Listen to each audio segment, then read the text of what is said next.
Senator Bernie Moreno, an Ohio Republican who has for decades had experience in car dealerships, is introducing legislation that would repeal emissions rules and give tax breaks to car manufacturers.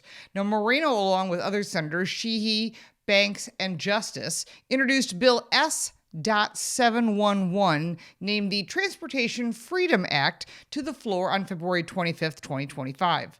The bill would repeal multi-pollutant emission standards for light-duty and medium-duty vehicles, repeal the next phase of heavy-duty vehicle greenhouse gas emission standards, and repeal the CAFE standards, which is corporate average fuel economy rules. It would also eliminate vehicle emissions waivers and establish new passenger automobile standards. There's a lot more to this, and I'll tell you more, but first I want to remind you to like this video and subscribe to this channel to keep up with what's going on in your automotive world. Industry experts have backed Senator Moreno, and I do as well. U.S. automakers have been under attack with inconsistent regulations, massive foreign competition, and misguided federal policies hurting auto workers, automakers, and consumers. And it's time that it comes to an end. Moreno says his Transportation Freedom Act would invest in American auto workers while making cars affordable, which we need, by eliminating government mandates that cause vehicle prices to surge. He said it would ensure that cars sold in the United States are made in the United States and give Americans the freedom to choose the cars that they can afford and the cars that they want to drive. He stated that, quote, thanks to liberal bureaucrats who want to mandate what cars Americans can drive, states like mine, being Ohio, are riddled with car lots filled with expensive electric vehicles or EVs. People simply don't want dormant factories that once employed millions of American car workers, and the only winner on this is China, quote.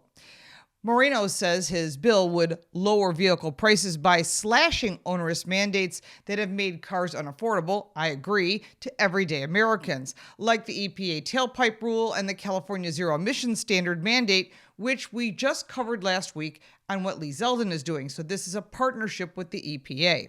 The bill would revoke the California rule to ensure that all Americans, not just California politicians, have a say in our country's transportation and its future. He says it would also end arbitrary corporate average fuel economy, the CAFE standards, that require manufacturers to build vehicles consumers simply do not want, and provide a 6-month window for the replacement with tough but achievable standards. It would also give car makers a 200% tax deduction for wages paid to U.S. auto workers. The UAW should actually like this, and up to $150,000 per worker. That's pretty good money. And block campaigns from using the money they've saved from stock buybacks. Deductions would be limited to producers of vehicles with at least 75% U.S. content and those that did not transfer production outside the U.S.